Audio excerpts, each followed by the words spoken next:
Jusqu'à 7 heures, Guillaume Tatu sur Sud Radio. Dans moins d'une minute 30, c'est promis, notre invité ce matin avec Michel Cardoz. Il s'agit de l'ancien Premier ministre Dominique de Villepin. L'info sonne chez vous, 5h, 7h.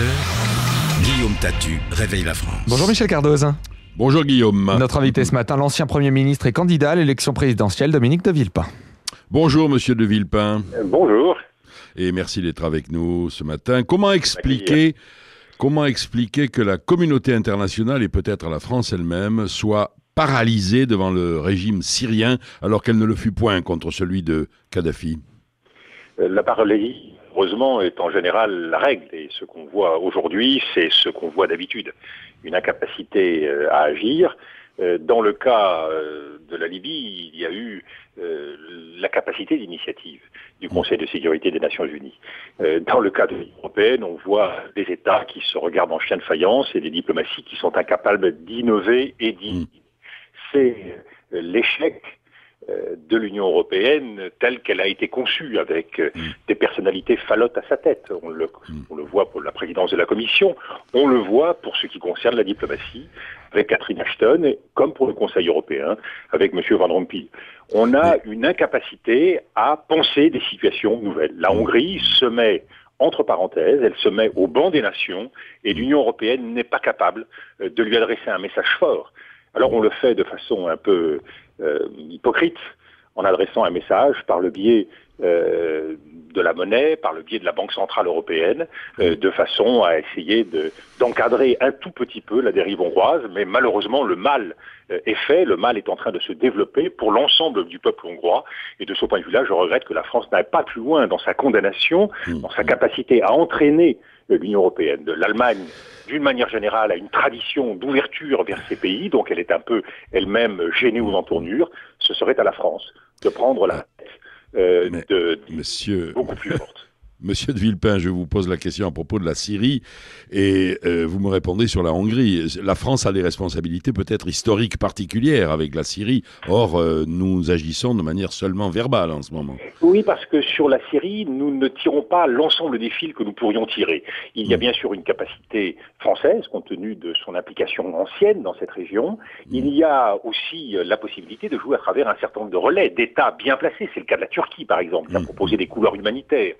Nous devrions, pour aller plus loin, impliquer les États les plus proches dans la relation avec la Syrie, et c'est notamment le cas de l'Iran, et c'est notamment le cas également de la Russie. Alors c'est difficile pour ce qui est de l'Iran, compte tenu des tensions qui existent sur la question nucléaire, mais ce serait notre intérêt que de chercher à tout prix à renouer le dialogue avec ce pays qui a une influence déterminante sur la Syrie. Donc vous le voyez bien, c'est un ensemble d'éléments qui nous permettraient d'aller plus loin dans la relation avec la Syrie pour véritablement marquer le territoire et imposer à la Syrie un changement de cap. Monsieur de Villepin, je vais changer d'étage. Enquête trafiquée, manipulation judiciaire, fonctionnaires sanctionnés à tort avant la présidentielle de 2007. Est-ce que ça vous étonne, ces nouvelles de basse police ? Cela est troublant et cela pose un certain nombre de questions sur ce qui s'est passé. Et à ce stade, j'estime que nous manquons encore d'informations. Donc il est très important que la préfecture de police puisse s'exprimer, puisse dire ce qui s'est passé et compléter ainsi ce que nous savons par le biais de la justice. Donc aux questions soulevées par la justice, aux décisions prises par la justice doivent s'ajouter la version, l'explication que la préfecture de police doit apporter pour que nous puissions avoir une véritable vision d'ensemble. Alors hier en Dordogne, vous avez visité un atelier d'art. C'est une façon d'afficher une différence avec les autres candidats au présidentiel ? On parle dans cette campagne beaucoup de ce qui ne marche pas. On le voit avec des entreprises qui malheureusement connaissent d'énormes difficultés. C'est le cas de Cifrance, de Petroplus. Mais il y a aussi tout ce qui marche en France. Et moi je souhaiterais dans cette campagne mettre l'accent sur ce qui va bien, sur des initiatives qui peuvent être reproduites, sur des exemples qui peuvent être donnés à nos compatriotes d'initiatives gagnantes. C'est le cas de cette entreprise de restauration qui non seulement arrive à, dans ce secteur de la restauration, de notre patrimoine, à marquer des points en France, mais qui le fait en Europe et dans le monde. Cette excellence française sur les métiers d'art, elle mérite que nous allions plus loin. Et c'est pour ça que j'ai proposé une grande école professionnelle dans ce secteur. Je souhaite que l'on puisse développer nos capacités et véritablement prendre le pouvoir sur des secteurs où nous sommes particulièrement marquants. Monsieur de Villepin, la progression de Marine Le Pen, comment l'interprétez-vous ? Aujourd'hui, Marine Le Pen bénéficie des peurs et des frustrations qui existent dans notre pays. Elle capitalise sur l'échec d'un quinquennat qui, malheureusement, n'a pas été capable de tenir ses promesses. Est-ce que, au moment du vote, le Front National sera aussi performant qu'aujourd'hui? Pour être franc, je n'en suis pas sûr. Je crois que les Français sont trop conscients que dans la situation de crise exceptionnelle que nous traversons, le vote ne saurait être un défouloir. Le vote ne saurait être l'expression d'une simple frustration. Il s'agit d'écrire l'avenir. Or, chacun sait bien que le Front National n'est pas capable, comme parti de gouvernement, n'est pas capable, avec à sa tête Marine Le Pen, de faire face aux difficultés d'aujourd'hui. Alors, votre proposition phare comme candidat au présidentiel, c'est un revenu citoyen de base.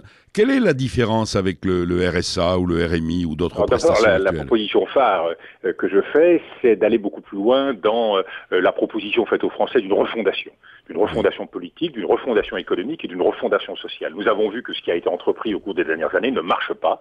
Il faut de nouveaux outils politiques. Et quand je propose un gouvernement avec 10 ministres, quand je propose 8 à 10 régions, je propose que la France se donne les moyens de gagner en Europe et dans la mondialisation. Nous n'en avons pas aujourd'hui les outils. Alors sur le revenu citoyen, je pars du constat qu'il y a de plus en plus de Français qui sont en dehors du marché de l'emploi. 8 millions de pauvres, 4 millions de chômeurs. Nous devons proposer à ces Français une activité à défaut de pouvoir proposer un emploi. Et à travers le service citoyen et le revenu citoyen, eh bien, ils auront la possibilité de se lever le matin, d'être véritablement citoyens à part entière, à travers un engagement associatif, à travers des services d'intérêt général. Donc il y aura non plus cette assistance au quotidien qui est donnée trop souvent, mais au contraire un véritable engagement. Alors j'avais prévu de mettre à 850 € ce revenu citoyen. Aujourd'hui, nous n'avons pas les moyens d'aller jusque-là, donc c'est une montée en plutôt autour de 500. Et c'est plutôt autour de 500 € que je propose de le faire. Merci, monsieur de Villepin. Je rappelle que vous êtes ancien Premier ministre et que vous êtes candidat aux élections présidentielles.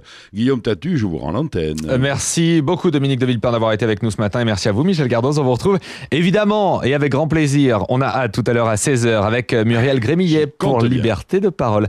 À tout à l'heure, Michel. Dans une minute précisément, il sera 7h. Voici le journal.